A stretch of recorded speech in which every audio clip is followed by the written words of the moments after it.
দাঁড়ায়, নেতা যখন পড়ে যায় তখন কি উঠে আসে?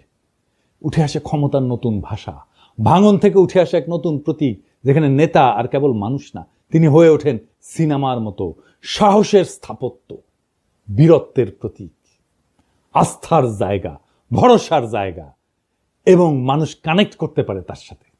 নেতৃত্ব সবসময় ভাষণের মধ্যে থাকে না, এইভাবে পতনের মধ্যেও থাকে। তাই এটা সিম্বলিক ব্রেকডাউন।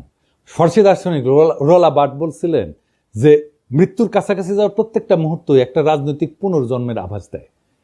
নেতা যখন কোলাপস করে তখন মানুষ বোঝে এই লোক নিজের চেয়েও বড় কিছুতে বিশ্বাস করে।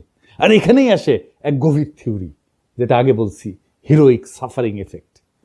নেতা যখন কষ্টে পড়ে তার প্রতি সহানুভূতি বাড়ে, আর সহানুভূতির সাথে আসে বিশ্বাস। বিশ্বাস থেকে তৈরি হয় কারিশমা। জার্মান সমাজবিজ্ঞানী ম্যাক্স ওয়েবার বলছিলেন, কারিশমা হচ্ছে এক ধরনের ঐশ্বরিক বা অতিপ্রাকৃত বৈধতা, যা দুর্দিনে প্রকাশ পায়। নেতার শরীর যখন হার মানে, মন তখন কথা বলে, আর মনই তখন জনগণের সাথে একাত্ম হয়ে যায়। সুতরাং নেতা যখন তার ভাষণের মঞ্চে পইরা যান, তখন আমরা যদি দুঃখ করি তাহলে কিন্তু আমরা ঘটনাটা বুঝি না, আর যদি ভাবি উনি দুর্বল হয়ে পড়ছেন, তাও ভুল। কারণ নেতা আসলে তখনই সবচেয়ে শক্তিশালী হয়ে ওঠেন, তখন তার শরীর চিত হয়ে পড়ে থাকে আর জনগণের মন তার দিকে ঝুঁকে পড়ে। রাজনীতি কেবল শব্দের খেলা না, এটা কখনো কখনো শরীর ভাঙার বিনিময়ে মন জয়ের কাহিনী। শফিক ভাই মানুষের মন জয় করে ফেলছে। উনি মন জয় করার মতোই মানুষ, একজন অত্যন্ত উঁচু মনের মানুষ, একজন অত্যন্ত ক্যাপাবল লিডার।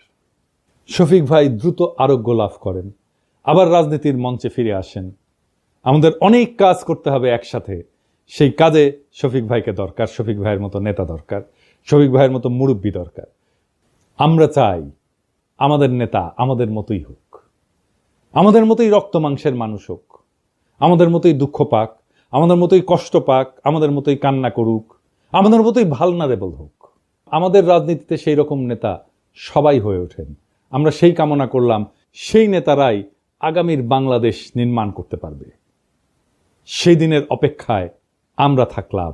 আমরা সেই দিন একসাথে আবার সেই বিপ্লবকে পুনর্নির্মাণ করব, আবার সেই বিপ্লবের স্বপ্নে আমরা নতুন বাংলাদেশ গড়ে তুলব।